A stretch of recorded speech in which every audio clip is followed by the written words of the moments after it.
is the Cigar Stream. I am joined as ever by Charlemagne. How are you doing, Charlemagne? Right now, I'm good since this will be listened to in the future. I can only imagine I'll be even more based and red pilled on Christmas Day than I am now. Looking forward to Christmas Day. Absolutely. Sammy Agog, hello, sir. How are you? Hello, all. I am very happy to be here and rather enthusiastic about the idea that I will be able to listen to this myself, not live certainly, but as it first emerges, rather than having to participate. It's going to be like looking at myself in a funhouse mirror. Yes, and you looking forward to Christmas Day? Very, very much so. Yes, for many reasons. So, we've it's a strange topic. It's not a very Christmassy topic, but we're going to be talking about secret societies. Now, this was spawned with our discussion of Scientology and other things last week, Charlemagne. This was the flip side. Remember, we had the option of the two different topics. The crowd show secret societies. We wanted to talk about the acceptable targets.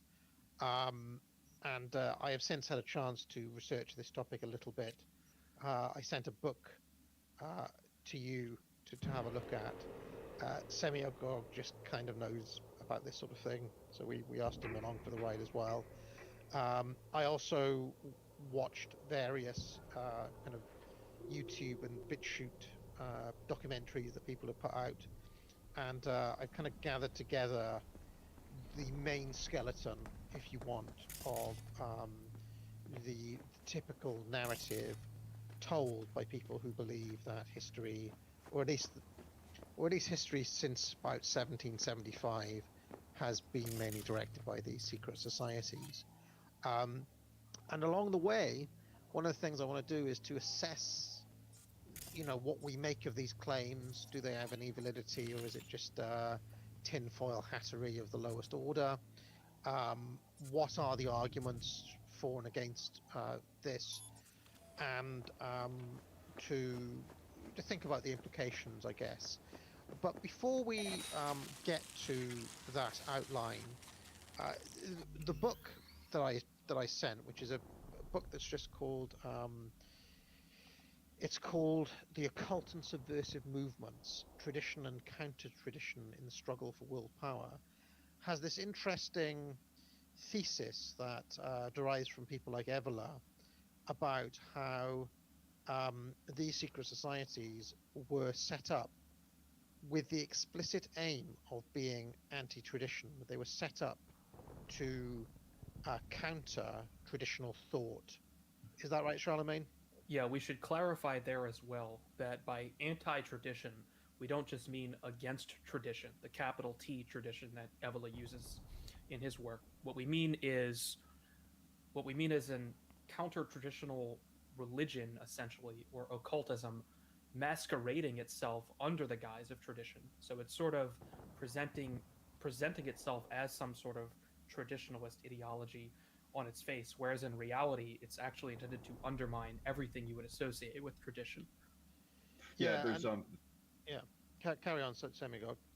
apologies, but I've seen, as I said, I didn't have a chance to check out the book, but I did. I have looked into this quite a bit. There's a recent clip that I did with Anteos, who you guys might know about, and it's on secret societies and the rest. And we looked at the Florentine Neoplatonists, and it's very interesting because they introduced all sorts of ideas about Hermeticism and about utopian societies from the past. There was certainly influence from Plato's Republic, which of course has, probably the first utopian society laid out. Um, and they had this doctrine called the Prisca Theology, and it's the idea that there were these ancient wise men from the time before Christ, but they presaged Christ's appearance, and so they looked in texts that they thought were earlier than Christianity for these some of these crazy Hermetic ideas. Later, it was determined that these texts actually were from the Hellenistic period, and um, or I'm sorry, from after the time of Christ, I should say. But what I'm getting at in my roundabout way, apologies, is that there's actually a tradition from the beginning of sort of pseudographia, of asserting some of these radical utopian ideas as being the most traditional and ancient. and under color of that, trying to plug them into society. I'm sorry I didn't say that more concisely. Yeah, and there's a few other things as well. They talk about black and white adepts. So like these days you've got the black hat, there's the white hat, there's- and the white hat is this way. In the tradition and the counter tradition, they've got this idea of you're basically an adept. I hesitate to say magic, but more or less we are dealing with something approaching magic here, where it comes to the black and the white adepts. Although my understanding, having read some of this stuff, is that it's not like shooting fireballs from the hands or anything like that. It's more a matter of will. So what they used to call magic is more like, I don't know, the power of affirmation or something like that. I don't know if you two have any more insight into the nature of magic, but my understanding is that they're not like casting spells, they're willing things into and out of existence. I'll let Charlemagne go first on that one. Yeah, so I only know a little bit about this, but I know you at least recently have been watching Vox Day. I've watched Vox Day for off and on for quite a while, and one of the ways he described magic, and I think this is very succinct, is basically something along the lines of like molding the world to your will, imposing your will onto the material or metaphysical world. That's magic. And I think that roughly coheres with everything else I've read, both from this book and a bit on Evola, and a bit of Gwenon as well. This is definitely not my subject, obviously, but that's how I conceive of magic. Yeah, that's a very famous definition put forth basically by Crowley, causing change to occur in conformity with will. And there's certainly the idea that they were looking for occult, in the sense of hidden ways that nature operated. And so what we call science today was previously called natural philosophy, as many will know. So as these ideas of magic began to really gather steam, and in Europe once upon a time, they had different divisions. So like natural philosophy and natural magic would deal with the occult properties of elements or stones, and so you've got kind of the jump from alchemy to chemistry, and so you can see that there's sort of this plausible trajectory of this development. Attention So you all could say in NCPD some respects it was a lot like science, Suspected but they had organized crime additional activity dimensions. The reported idea around that you Eden could Beach deal with Mega things Ride. that were, Stanislav sublunar Sabisco, or likely astral at the scene. spirits, and Purpose unknown, captain way among too complicated scavengers to with get multiple into, smuggling priors. then there's the City officials idea have a of reward the on things that offer are for celestial, neutralizing Zabisco so you and would his call group. down angels and the rest, by choosing the day of Mars and the hour of Venus, and to be in this particular location, or things like the sacred book of Abramel and the Mage, and much of it comes from Stoic theory about pneuma. So the idea was that with Neoplatonism and a little bit of Stoicism thrown in, you had a world soul, so you would have a thing of correspondences. So if you wanted to affect how, if you had a bad mood, this was laid out by Marsilio Ficino, you could be prescribed sunlight, gold, pure white sugar, and other comforting luxuries to bring a solar influence in to combat what was seen as, black bile and Saturn and melancholia. So it's definitely not fire from the fingertips, but there were dimensions of it. But at the same time, it ranged over as far as what we would call psychology or science today. Yeah, and I think there are elements of this that still exist in some aspect of the self-help world. I don't know if you ever saw that old film, The Secret, from about 10 years ago. It talks about the law of attraction. I think like there's something in that sort of thing that continues this way of thinking. I mean, I think they do away with a lot of the ritual and so on, but I think the basic pretexts are similar. Also with this black and white adepts business, I mean, a lot of our fiction has, you know, good wizards versus bad wizards, or Jedi versus Sith, and the way that guys like Crowley and Evola and so on are talking about this, it's like the traditionalists are like the Gandalf, and the anti-traditionalists or the counter-traditionalists are more like satanic. You know, they're on the side of evil. Rudolf Steiner is another person who has a framework of talking about this. In his framework, there are actually three sides. There is, he calls them, there are three impulses, according to Steiner. He says there is the Luciferic impulse. He says there is the Ariamanic impulse, and then there is the Christ impulse. And that these three forces are always in some sort of conflict. The Luciferic one is basically, if I understand it correctly, it's giving in to your, you know, matters of the flesh. It's giving in to your baser instincts, you know, the seven deadly sins, essentially. But there is a dark creativity in it, and it can feel kind of euphoric or even spiritual, even though it's a fake spirituality. There's something euphoric in it. Whereas the Aramanic impulse is much more dry and like bureaucratic, and kind of sucks the life out of everything. It's more the kind of mundane evil of you know, your pen pusher, your Matt Hancock sort of character, and that is evil. Yeah, it's the force of materialism. Okay, and the Aramanic impulse is trying to suck any sense of spirituality or transcendence out of human life, to reduce us to little more than matter, so that we become quite literally animalistic, but not animalistic in a exciting way like the Luciferian sense, but animalistic in like the most banal and kind of boring sense, almost like we're no longer human, we're just kind of stuff.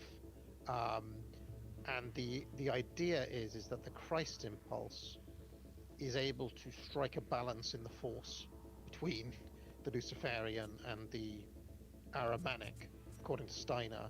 So that's what the Christ, and that balance essentially keeps us from tilting too far to one of these two impulses. Where are you?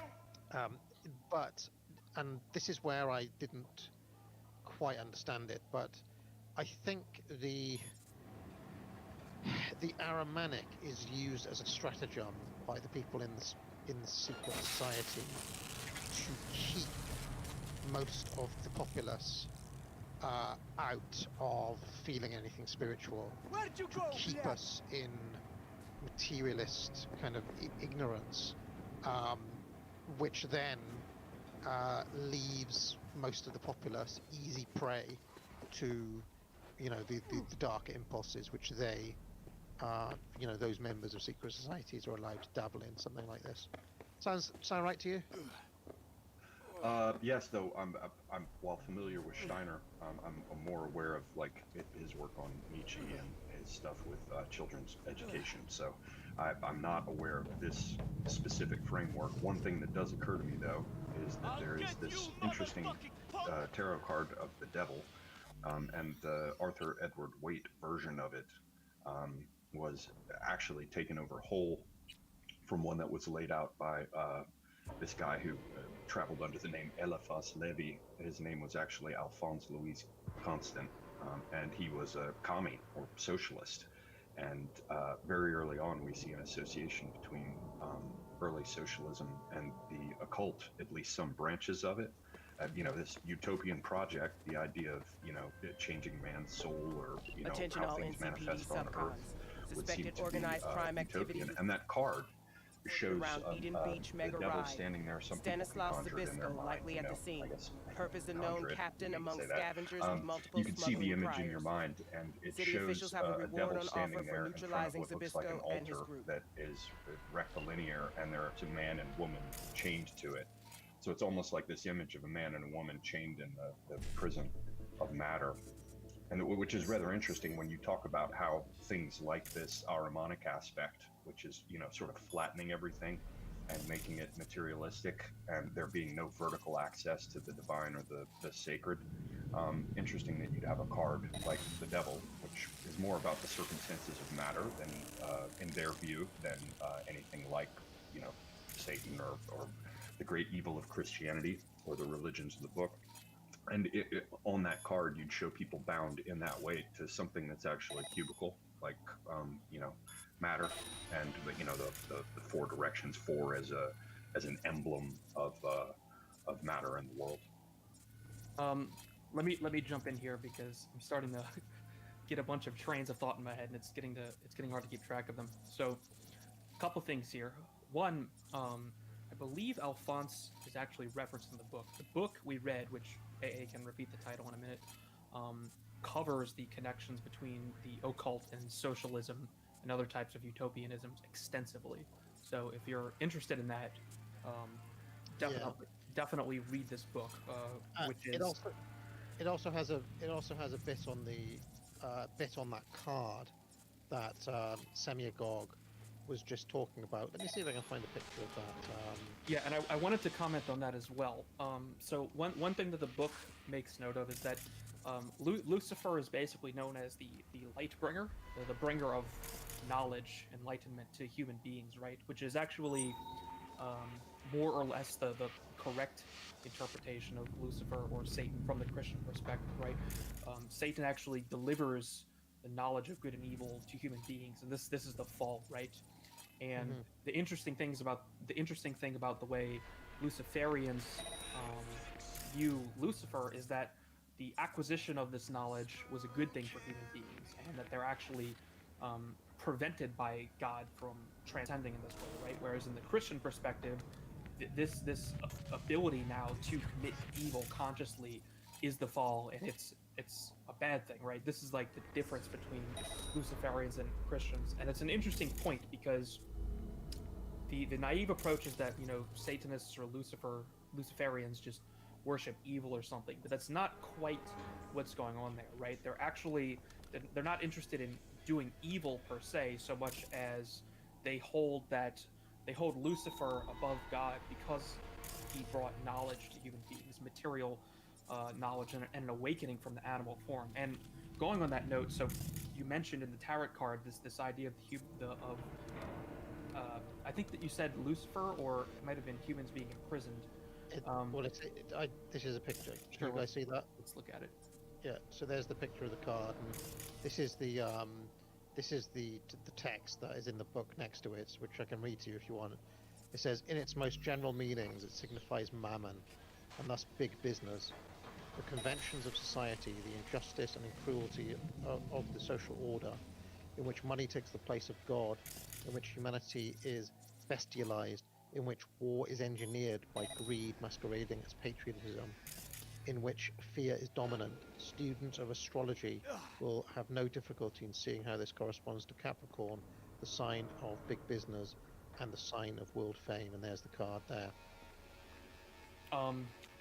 So then, Semiagog mentioned something about this in particular, this idea of a prison of matter.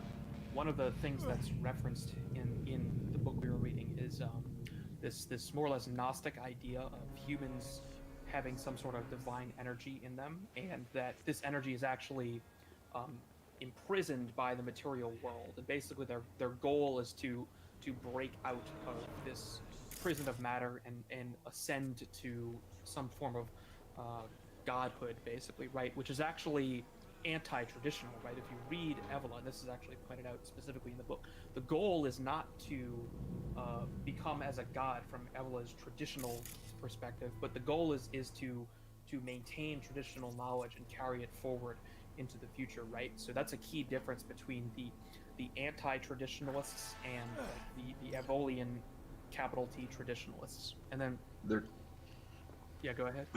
I'm sorry, I just wanted to throw something in. When you're thinking about that devil and you're thinking about this idea of like Luciferian versus, these other things, they're sort of two things that immediately come to mind. One is that obviously in this idea of Lucifer as the light bringer, you have the idea of Prometheus and stealing the fire from heaven. And then for bringing that knowledge to man, he was, chained up on Mount Elbrus or wherever it is in the version of the myth, and he has a vulture come and rip his liver out at intervals because Zeus is pissed at him. There's obviously that aspect that came over into some of the esoteric traditions about Lucifer in that respect, because it was specifically Prometheus who brought fire down to man in his miserable condition and raised him up thereby pissing off the gods because man became more like them. So that's one thing to throw in there into that framework. The other thing to throw in is that you have sort of three traditions for what we call the devil or Satan. The Hebraic one is Satan, who is the adversary. Then you move over into the Christian idea of the devil, as we call him today, and it can range from the adversary to the embodiment of all evil, all the way over into the things I just mentioned, which really seem to draw on Hellenistic syncretic ideas that incorporate myths about Venus, the morning star, and also myths about, the idea that Lucifer was of great beauty as an angel of God, and ideas from this, the old myth of Prometheus. And then the last one that influences all of these things, because the East had quite a bit of influence on these secret societies as well, from the Crusades onwards. If you believe the stories about Templars going into Masons, there is the story in Islam of Iblis, who was the greatest of all angels and refused to bend his knee to man. The old story goes that God created, Allah created man and presented his work quite happily to Iblis, and said, this thing is actually greater than you are. And Iblis, who is the greatest of the archangels, said, I watch, whole universes whirl and turn across eternity, and you're going to tell me to, pay attention to this thing that's covered in its own crap and lives down here in the dust of the world. And God said, no, bend your knee to this. And at that point, Iblis was cast out. So you can see that there are consistent themes here, and probably the most pertinent for the purposes of our discussion is the idea that in some respects, man can become like a god. And that ties with the idea of the power to change human nature itself, and utopian pursuits, and the idea that you aren't bound by human nature, which we see these guys get entangled in all the time. Yeah, I mean, what Soul is called the unconstrained vision of man, essentially, is wrapped up with Luciferianism.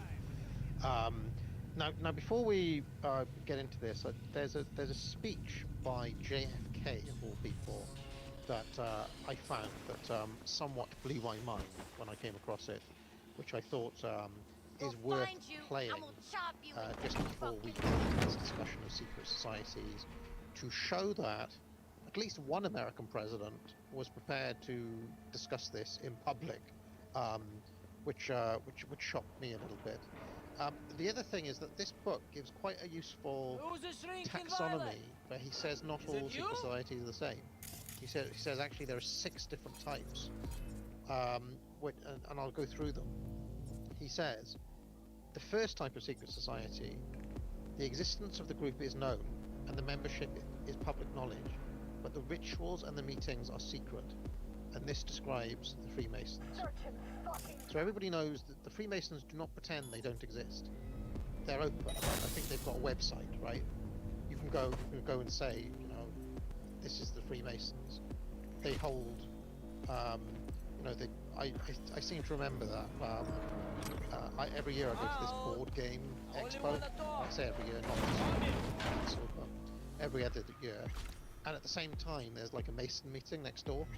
I mean, and clearly they don't make it. They're not like secret. They advertise it as such. But what they get up to in those meetings, we don't know, right? So. Yeah, they actually have a tradition that they can't. You can go to. My grandfather was a Mason. You can go and indicate your interest, and they will welcome you in and allow you to join, as it were. However, they're not allowed to proselytize. That's actually a tradition of theirs. They have to wait. They literally are required to tell you anything further about it for you to bring it up and ask and show interest. So the second type of secret society, the membership and the objectives are public knowledge, but all the meetings are private, and this describes the Bilderberg group. So the Bilderberg group that Klaus Schwab is part of, for example, they don't hide the fact that they exist, What's that? but all of the meetings they have are behind closed doors. So the third type, the existence of the group is known, but the membership and the objectives of the organization are secret. This describes the Hellfire Club, which gets up to all sorts of debauch, so we're told. Fourth, so this is the fourth type. The existence of the group is rumored, but few, if any, concrete facts are known about the group. This describes the Illuminati. So the Illuminati are only rumored to exist. They don't have like an official website, and even if somebody was a member of it, they wouldn't admit to it, right? The fifth type of secret society, the existence of the group is rumored. The identities of the members are secret, but the rituals and the objectives are known. This describes the Odin Brotherhood, which I've never heard of. The sixth type, the sixth type of secret society, the existence of the group is denied, but the identities of the members and the objectives of the group are known. This describes the mafia. So anybody in Spain, and there's the card there. So then Semyogog mentioned something about this in particular, this idea of a prison of matter. One of the things that's referenced in the book we were reading is this more or less Gnostic idea of humans having some sort of divine energy in them, and that this energy is actually imprisoned by the material world, and basically their goal is to break out of this prison of matter and ascend to some form of godhood, basically, right? Which is actually anti-traditional, right? If you read Evola, and this is actually pointed out specifically in the book, the goal is not to become as a god from Evola's traditional perspective, but the goal is to maintain traditional knowledge and carry it forward into the future, right? So that's a key difference between the anti-traditionalists and like the Evolian capital T traditionalists. And then yeah, go ahead.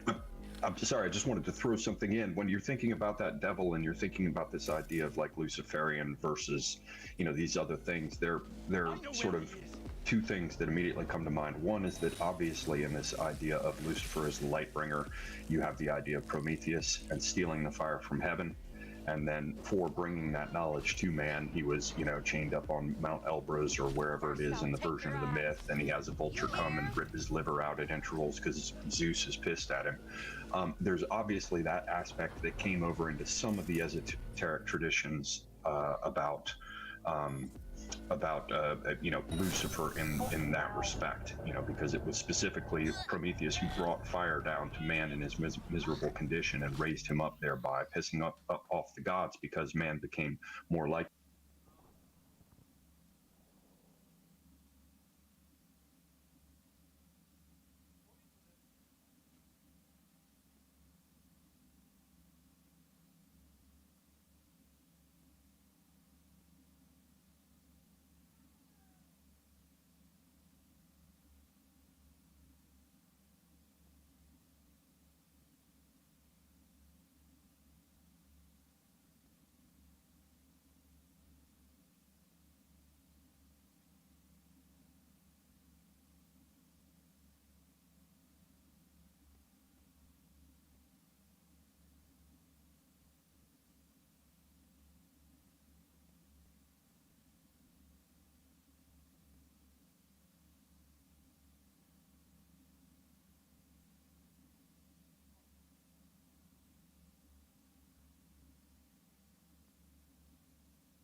выходи, сыкло!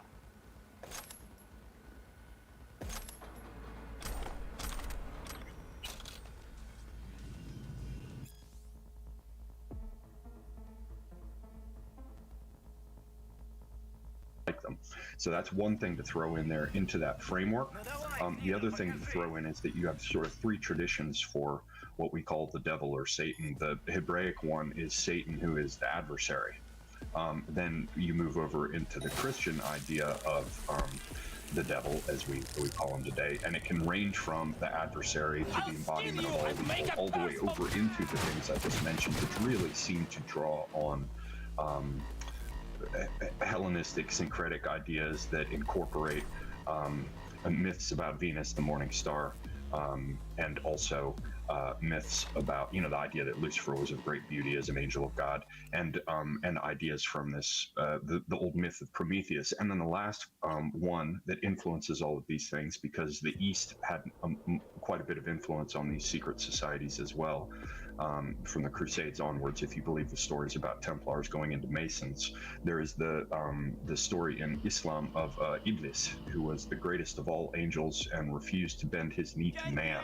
The old story goes that God created, Allah created man and presented his work quite happily to Iblis, and said, this thing is actually greater than you are. And Iblis, who is the greatest of the archangels, said, I watch whole universes whirl and turn across eternity, and you're going to tell me to pay attention to this thing that's covered in its own crap and lives down here in the dust of the world. And God said, no, bend your knee to this. And at that point, Iblis was cast out.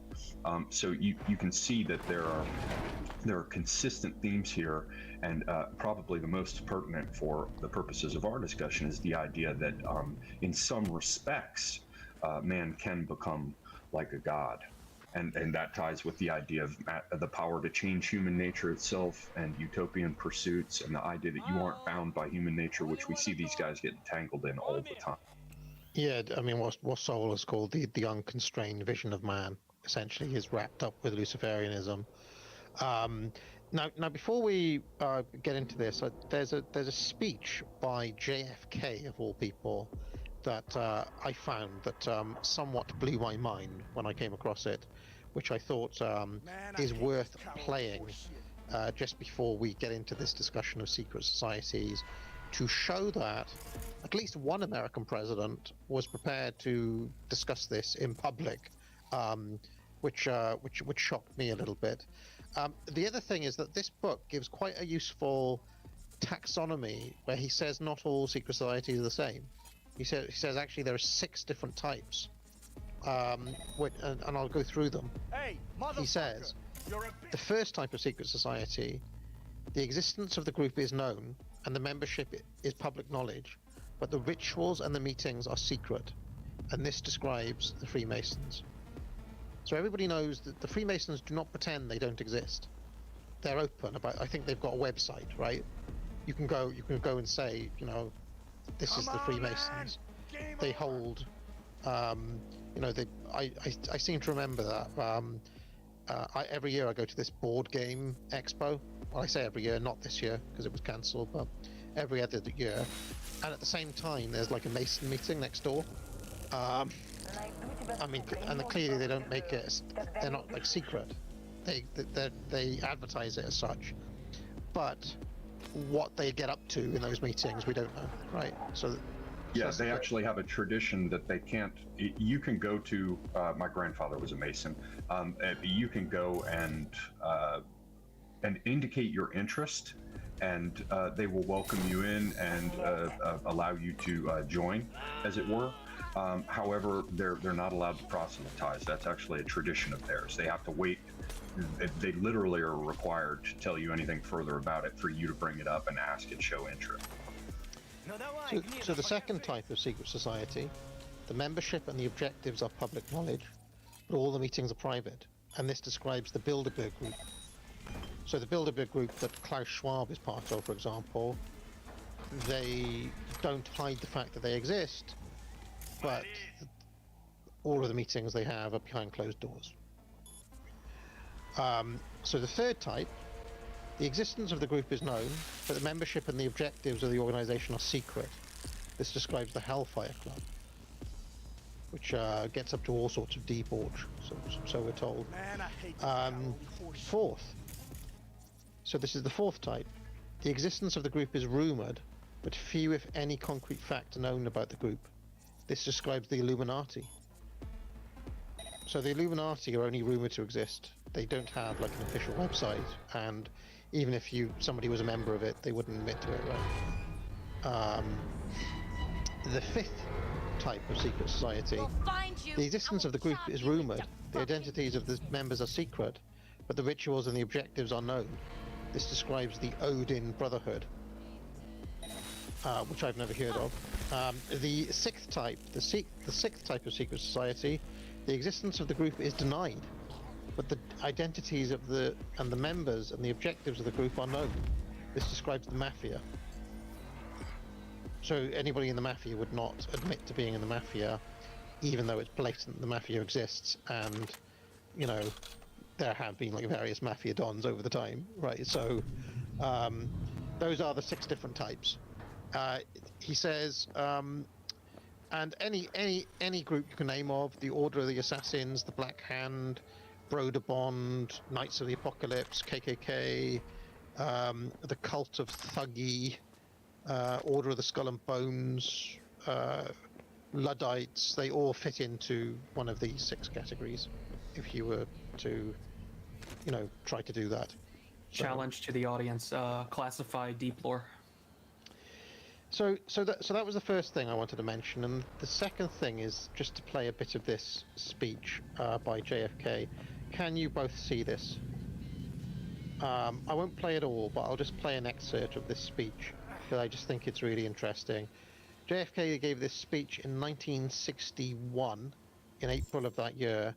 It was called something like The American Presidency and the American Press. I think that's the official title of it. Let's have a look to see what JFK had to say. Okay. Whatever our hopes may be for the future, for reducing this threat or living with it, there is no escaping either the gravity or the totality of its challenge to our survival and to our security. A challenge that confronts us in unaccustomed ways in every sphere of human activity. This deadly challenge imposes upon our society 2 requirements of direct concern, both to the press and to the president.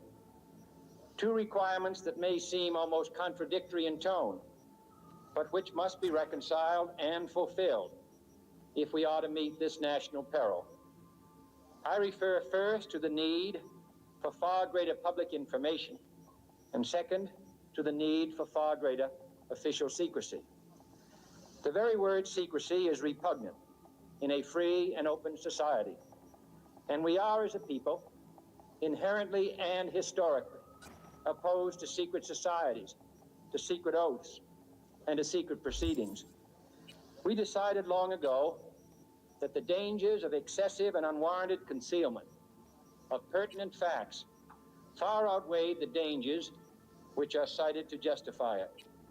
Even today, there is little value in opposing the threat of a closed society by imitating its arbitrary restrictions.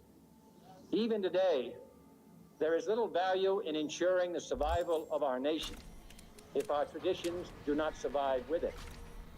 And there is very grave danger that an announced need for increased security will be seized upon by those anxious to expand its meaning to the very limits of official censorship and concealment.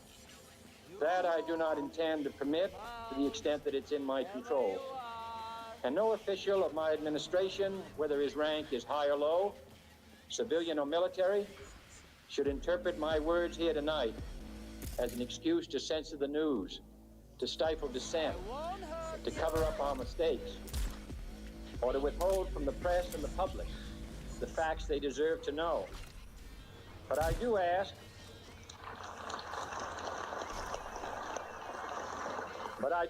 every publisher, every editor, and every newsman in the nation to re-examine his own standards and to recognize the nature of our country's peril. In time of war, the government and the press have customarily joined in an effort based largely on self-discipline to prevent unauthorized disclosures to the enemy. In times of clear and present danger, the courts have held that even the privileged rights of the First Amendment must yield to the public's need for national security. Today, no war has been declared, and however fierce the struggle may be, it may never be declared in the traditional fashion. Our way of life is under attack. Those who make themselves our enemy are advancing around the globe. The survival of our friends is in danger, and yet no war has been declared. No borders have been crossed by marching troops. No missiles have been fired. If the press is awaiting a declaration of war before it imposes the self-discipline of combat conditions, then I can only say that no war ever posed a greater threat to our security. If you are awaiting a finding of clear and present danger, then I can only say that the danger has never been more clear, and its presence has never been more imminent. It requires a change in outlook, a change in tactics, a change in missions by the government, by the people, by every businessman or labor leader, and by every newspaper. For we are opposed around the world by a monolithic and ruthless conspiracy that relies primarily on covert means for expanding its sphere of influence, on infiltration instead of invasion, on subversion instead of elections, on intimidation instead of free choice, on guerrillas by night instead of armies by day. It is a system which has conscripted vast human and material resources into the building of a tightly knit, highly efficient machine that combines military, diplomatic, intelligence, economic, scientific, and political operations. Its preparations are concealed, not published. Its mistakes are buried, not headlined. Its dissenters are silenced, not praised. No expenditure is questioned, no rumor is printed, no secret is revealed. It conducts the Cold War, in short, with a wartime discipline no democracy would ever hope or wish to match. Nevertheless, every democracy recognizes. So that was the section of that speech I wanted to play. Now, it's clear to me that JFK was talking probably about the Cold War threat, about the communists, right?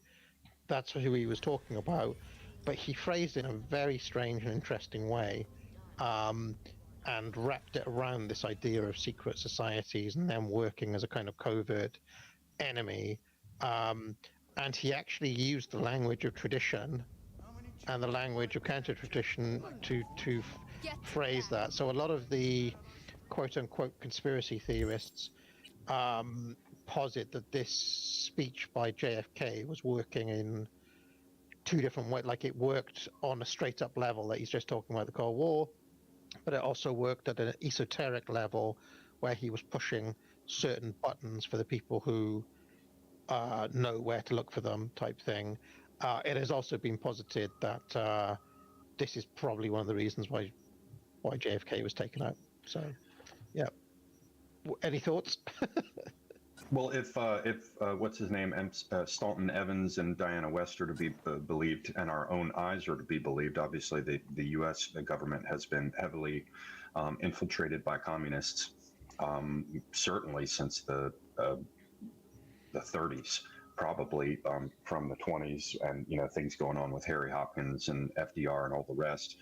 In some respects, that may well be a part of the deep state. The issue is that you run into problems. How do you distinguish, for example, the deep state from any bureaucracy that survives? So that's sort of one question that's very, very interesting, because deep state, even the bureaucracy itself, in some respects, what gets glossed as the military-industrial complex is itself arguably a kind of secret society. Then you have the idea of covert war, which is very interesting in our own context, where people are concerned about the deep state, where you've got the idea of unrestricted warfare that Bannon is always hammering on. And then this theme that's tapped by Kennedy in the speech, which is the business of how the people who fight it might need to be, less open and clear about who they are and what they are, so as to defend themselves, to have operational security, to not have your plans sussed out before you undertake them. And we're certainly seeing that with the idea of, is some insulated component of military intelligence involved to a large extent with Trump's program. Is there a crack in organization and the rest? So there are a number of themes he brought up that I think are definitely relevant. Any thoughts, Charlemagne? Well, I think if he had simply meant communists, he would have used that word somewhere in there. But I think it's pretty clear that, as we know, you can't simply reveal the secrets of these secret societies without harsh penalties. And I think his hands were probably tied in terms of what he could actually say. I think it is correct that in a roundabout way, he was attempting to talk about something without actually talking about it. Now, we do know that, the communists were actually a secret society in the United States in the 20s and 30s and 40s, and it's so secret, in fact, that they had no formal membership cards or anything like that, right? There was actually no paper documentation in most cases, about someone actually being a communist. The meetings were simply conducted under some guise, and there was never any actual material evidence when they were operating correctly that they actually were communists. So we know that at least the communists themselves were a secret society. I do think that he was talking about something more than merely a communist conspiracy. I think if that's all he meant, he would have just said it more directly, because there's really no reason for the American president at that point in time to not speak directly about communism, if that's what he was talking about. Yeah, no, I won't play the clip, but the other time where secret societies have come up with US presidents was famously in the election of 2004, when George W. Bush and John Kerry were both members of this society called the Order of the Skull and Bones. I don't know if you've heard of it. And they're basically they were both asked by the interviewer, isn't it a bit weird that you're both part of this super secret group? And neither of them would answer the question. I think George Bush said something like, "It's so secret I can't even talk about it." And Kerry also wouldn't address it, basically. And this was something that was in the news in 2004, like it was in the public consciousness. They even made a film about it called The Skulls, because George Bush's father was a member of this group as well, George H.W. Bush, and his father before him was a member of this group as well. So the Bush family are very big in this super secret group, which has ties, as we'll get to what people call the Illuminati, and that was a question in that election. It was live. They were both asked about it, What you've got and I even believe George Bush stuck up for John Kerry. Like somebody made an attack ad on Kerry saying he's kind of an out of touch elite who's part of these weird things, and Bush wasn't keen on he said it was negative campaigning or something. So I just find it interesting that we went from that, the president giving that speech in 1961 to an election in 2004 where both candidates were effectively, coming from one of these super secret groups. So I don't know if you two have anything to say about that before we get on to the broader outline. Charlemagne? Yes, well, that's very interesting, isn't it? Because George Bush at the time is the sitting president of the United States in a contest with another person, Kerry, that he's running against, right? And he's asked this question that he could obviously use to his advantage if he wanted to, and he chose not to.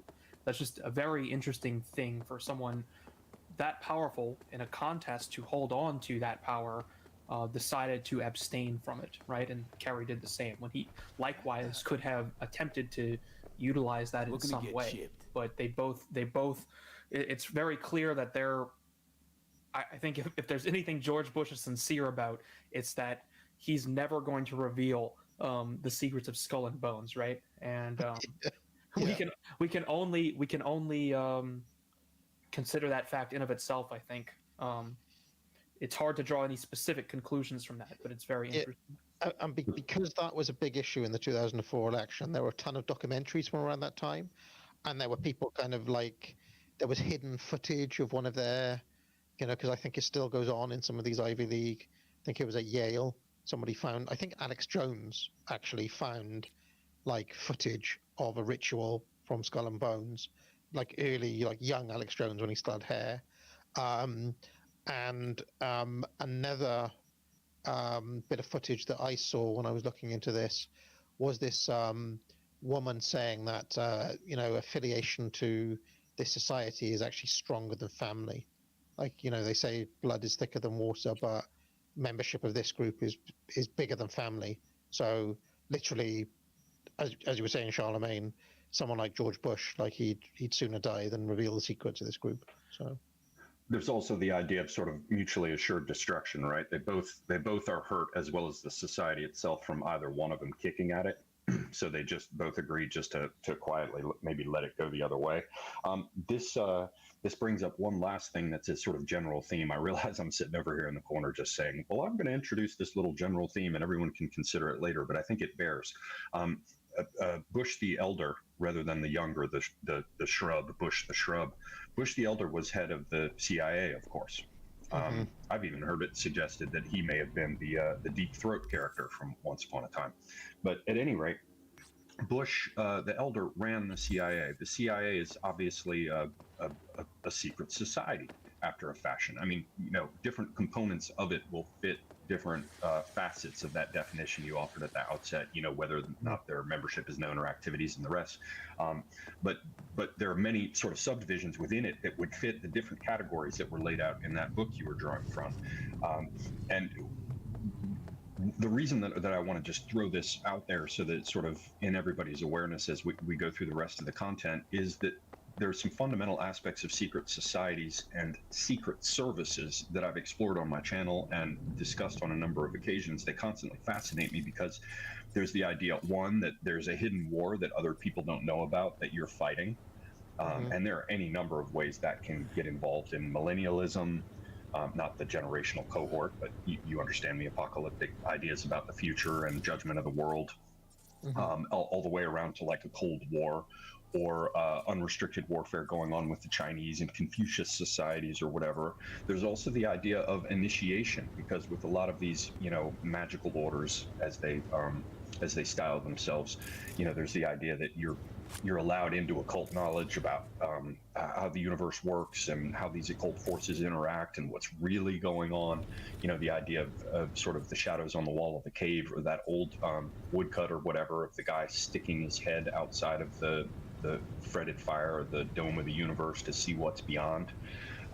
And secret societies are very much like that. It's from what we can ascertain by reading about them or whatever, you see this idea that people are initiated into a different world, that there are hand signs or ways to do dead drops, and you find out who's actually in charge of things versus who just sits sits up front like a figurehead. Additionally, there's power, like 007, this is from fiction, but one of these agents who has a license to kill, right? Or you can do extraordinary extrajudicial rendition around the world without regard to countries, borders, or laws. So there's that theme as well that I think we should bear in mind when we consider these things, the direct correspondence between secret societies and secret services, like three-letter agencies, and their initiatory dimension.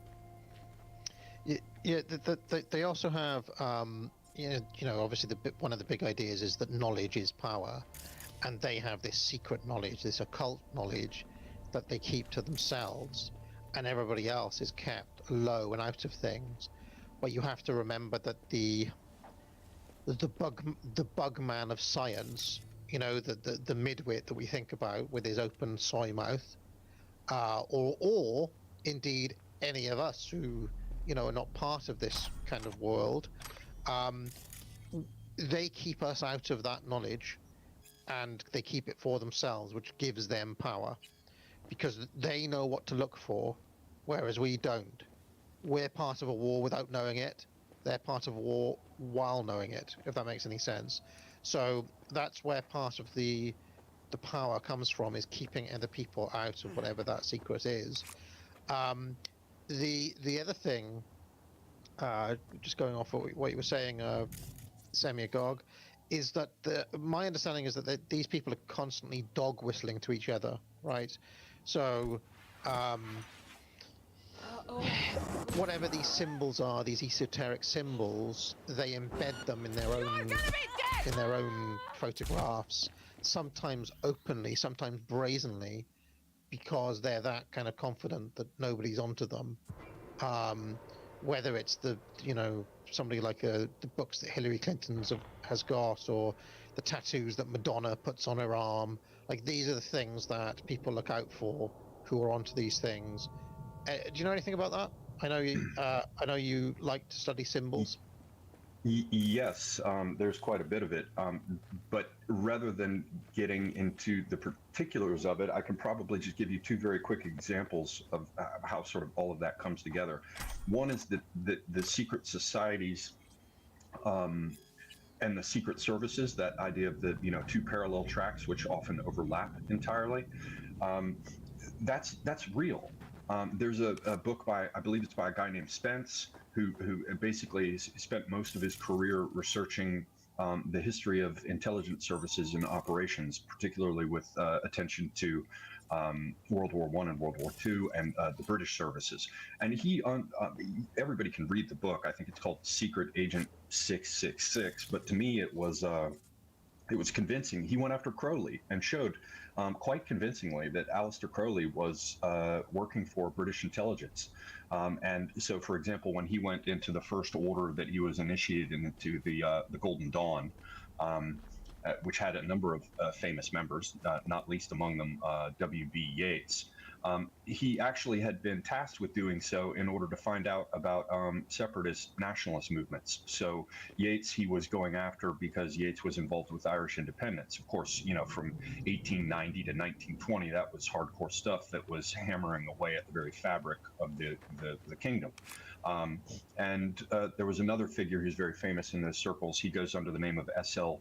McGregor Mathers. McGregor Mathers was just added, I believe, at the end. I think his name was Samuel Little. I can't remember exactly, but he was involved, if I remember correctly, with Scottish independence.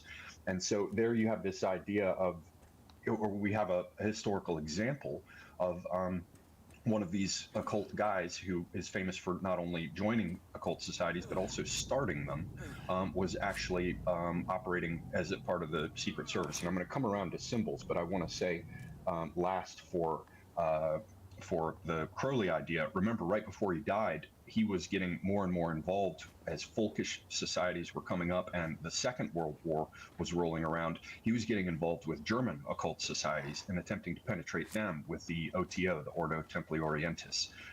So he had moved from dealing with, separatist elements or secessionary movements or independence movements with Ireland and Scotland in World War I.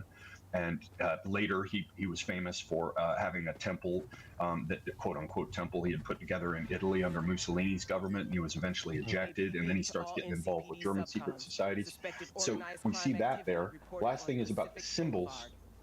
Is that the origins of a lot of our code breaking and everything else comes out of what's called steganografia. And one of the arguments is that the elemental tablets, like Enochian tablets, and strange signs and magical squares that are groups of characters and symbols and numbers, that they're actually code. And if you look back into it, Trithemius of Würzburg, the abbot of Sponheim, who was a friend and correspondent with Cornelius Agrippa, very famous in the 16th century for having written 3 books on occult philosophy. He wrote a book on Steganographia, and it was all about codes and ciphers and secret information. It's argued that some of Agrippa's stuff was about that as well. So again, we see the parallel between secret societies and secret services. And we could go so far as to say that I think its name was Bossi, did a book on Giordano Bruno and how it was very likely that he was working for Walsingham and the Star Chamber. It's the name escapes me now. The Embassy Affair, Giordano Bruno and the Embassy Affair. And then it's also been argued quite convincingly that John Dee was also a secret agent dealing with Protestants on the continent on behalf of Queen Elizabeth, particularly the Winter King and Queen, not that Rudolph of Bohemia. I'm sorry, what later became the business with the rest of them. So I'm sorry I went on too long, but the idea is that there is quite a bit of background for this. And even the idea of the secret symbols goes back to the secret societies. And the deeper we look into it or its history, we find that these two strands of secret society and secret service are inextricably intertwined. Yeah, no, just to mention that the book that me and Charlemagne read also mentioned this detail about that Crowley is really a white adept, not a black adept. Like, you know, his image as being this dark figure is wrong. He was actually one of the good guys, and he lists him consistently alongside Evola and Guanon and various other people who are traditionalists, and that Crowley was just kind of a double agent essentially for the good guys all along. So that's just probably something that a lot of people don't know. Certainly I didn't until I'd read that. I just seen the usual sort of you know, BBC One documentary type thing. So with all of that said, why don't I move on, unless Charlemagne's got anything to add at this point, to the main presentation? I mean, I would say just on the Crowley point there, I also discovered that alongside you reading this book, and if we think about why that might be that Crowley is sort of cast in the black light that he is, it might be because the sort of white adept that he's portrayed as in the book is actually dangerous to the black adepts, as the book calls them. So the idea basically being like the black wizards don't want white wizards opposing them and will frame them as the enemy to the general public so that they... Yeah, I mean... Well, the societies also continue to this day. The OTO is still around.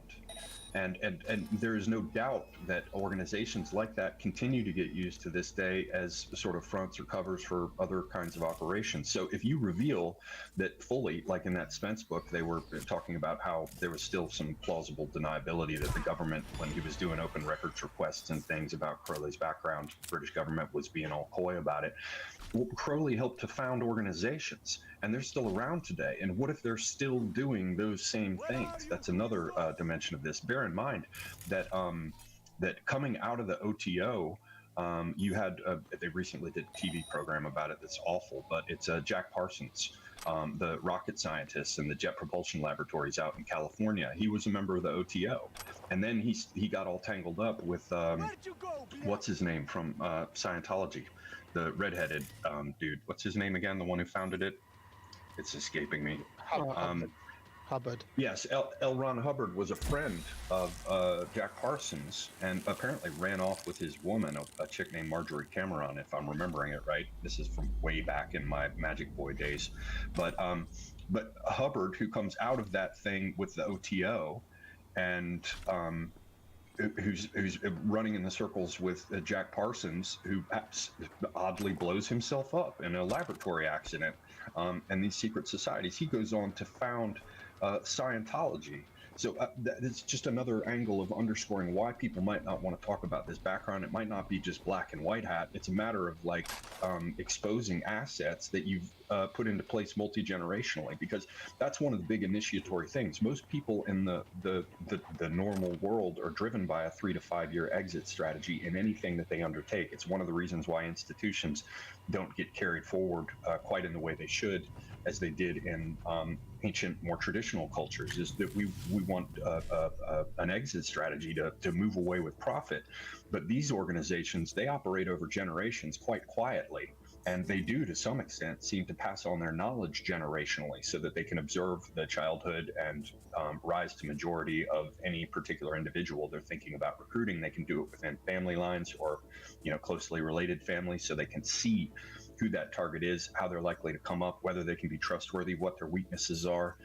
Likewise, they put together organizations across generations. So if you jump out and reveal Crowley as what he is, not only are you revealing that historical aspect, which might apply to, for example, his work on ensuring that the U.S. came into the war on Britain's side with the sinking of the Lusitania, whatever, it's of historical interest. But when you start to think about the Ordo Templi Orientis, branches of which still exist today, when you think about Scientology, which of course still exists today, you could be screwing up your existing assets. Yeah, my understanding though is that the so-called Black Adepts do not want the general public to have any kind of spiritual inner life, because their basic plan is to try to sap that out and nuke that to give themselves more power. So that could be an additional kind of reason to keep everybody in the dark about likes of a Crowley, especially if by this point there are more of those Black Adepts in positions of power, right? And according to the book as well, they seek to establish one world religion and one world government, which has been a sort of continuous aim of these societies for centuries. And so, of course, any competing spiritualism is an unwanted competitor, right? Yeah, and in fact, with that, why don't I go on to get through my slides then? Now, these are very basic Semiagog. I've kept it very light touch here. But all of the stories I've seen start with the Knights Templar. And, okay, I'll give you my kind of York Notes version of it. You can correct anything I get wrong.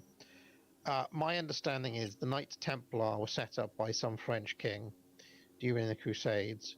And when they went off to fight in the Crusades, some group of them essentially they didn't turn rogue, but they got corrupted by Gnosticism. And so the story goes, they found some secret, the Holy Grail, whatever you want to call it. And essentially from that point on, this part of the Knights Templar were baddies. They were secret baddies. And from that point on, they were driven in the Crusades not to fight for Christianity against Islam, but instead they were fighting to keep Islam from learning the secrets of whatever it was they learned, some of their Gnostic secrets. And so, yes, essentially the Knights Templar had become a kind of heretic sect, secret heretic sect from that moment on, and they were Gnostic in character. How much of that accords with what you know about them?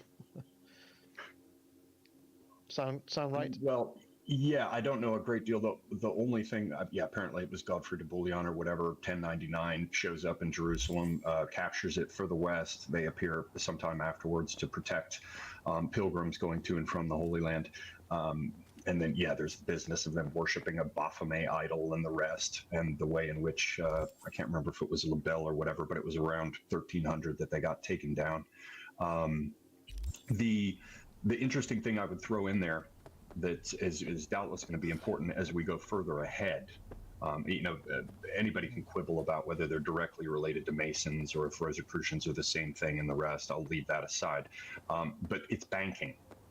The Knights Templar were heavily involved in banking, and they learned things about banking in the East that are important and carried them back to the West. And arguably, that's why, for example, the French king wanted to take them down, because of how much worldly power they had through their dealing with bank.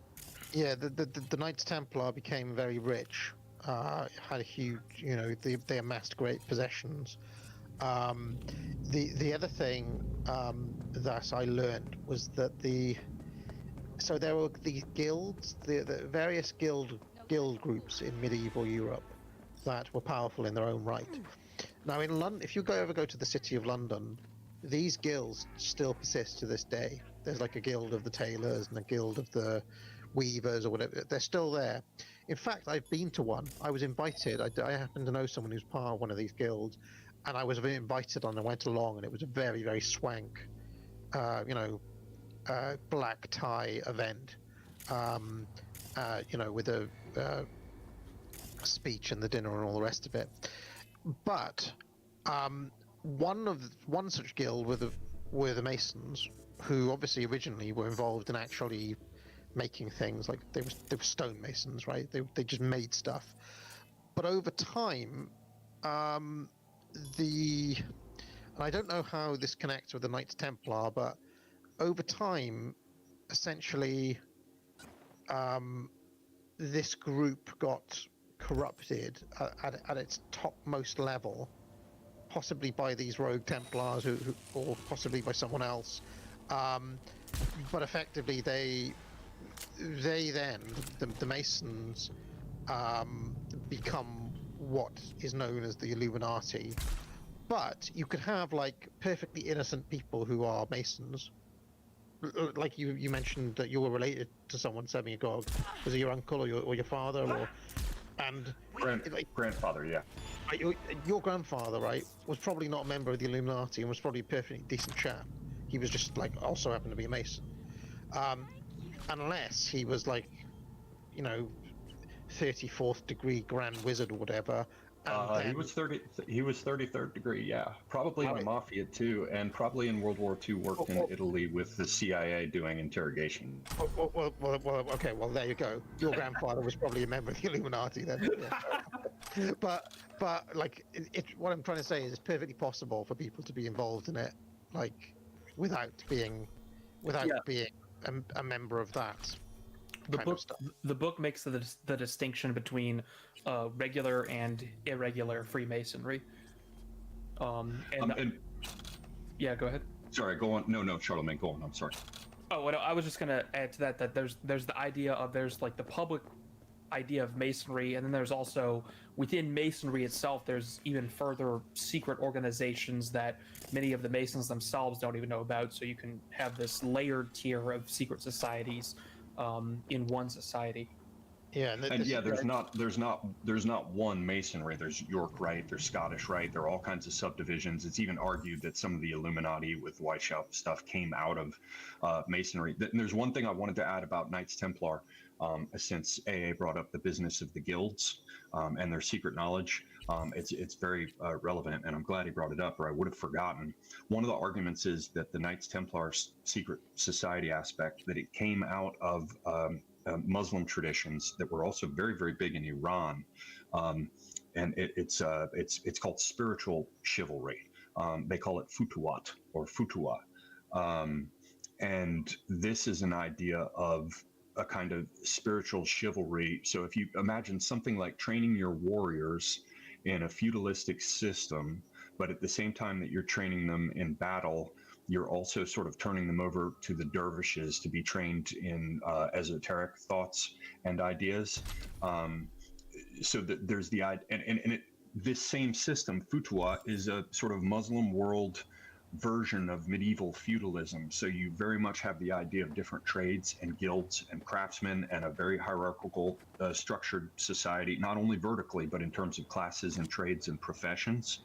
And so there is sort of secret lore associated with each of the different trade professional distinctions or subdivisions. And you can see that in the West with the idea that there were mysteries appropriate to different guilds, secret knowledge, to show that you were a member. Of course, they wanted to keep people who were not members of the guild. They wanted to basically bury them 6 feet underground, or get the king or your ruler to throw them out because it threatened their commercial opportunities. But the guilds in the West also were responsible for putting on miracle and mystery plays. So they had a responsibility to society to kind of show all of this. So I realize that's kind of all over the place, but there are a number of threads. One is that the Knights Templar are said to have come out of exposure to this Futuwas system.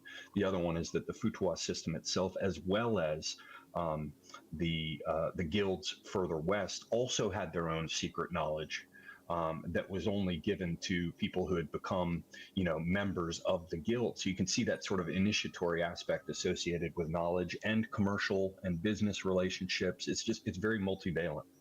Yeah, the last thing I will mention about Knights Templar that I found out was they were said to engage in certain rituals, one of which was a recurring theme was sodomy and homosexuality within the Knights Templar during that, or at least that corrupted section of it. This seems to be an enduring theme throughout all of these secret societies, the sodomy aspect. Another one is stuff to do with children, dark things. Another one is these blood rituals and possible vampirism, depending on who you read. This seems to be something that comes up again and again in these secret societies. I don't know if you know anything about any of those kind of specific practices. Yeah, I could tell you, but I'd have to kill you. No, I have no. That's not a specific focus of mine, but there are two things that I would say there. On the one hand, you have sort of the dissipation, if you will, that comes with enormous power and lack of public scrutiny, and I think that definitely undergirds a lot of what you hear about things like the Hellfire Club, right? Because these were princes and captains of industry with, the wealth of entire nations within their grasp, and they could sort of do whatever they wanted in their country grottos when nobody was looking. But at the same time, there is sort of a propaganda aspect. So, like the idea of kissing the rear end of a Baphomet statue and all the rest. That was the charges that were levied against the Knights Templar towards the end there, before they were executed or driven out and had all their property seized and all their money seized and land and buildings.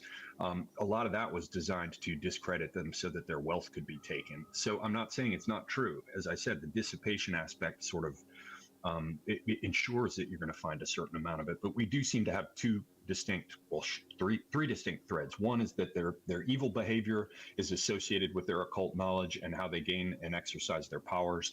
The second one is simply that enormously wealthy people tend to get up to some depraved shit, and the other one is that there's the dimension of propaganda and smearing them, like you talked about in the acceptable targets video. Certain groups seem to be singled out and attacked. Yeah, and the Knights Templar at some point, when they were against the king, they would have wanted to out them and say these guys are up to no good, to try to seize their assets. So there's another group here called the Rosicrucians. And I was not exactly clear as to whether these were a subset of the Masons or something in their own right, but they are typically seen as being a secret group who were behind the French Revolution in the 1700s. That they had been planning and funding the French Revolution. So I don't know anything else about them, really. The quickest thing to say, I'll just run my mouth forever, so I'm going to say this very quickly. It's much more reasonable to assume that they had to do with things more closely related to the Reformation and the 30 Years' War than they did later with things like the French Revolution.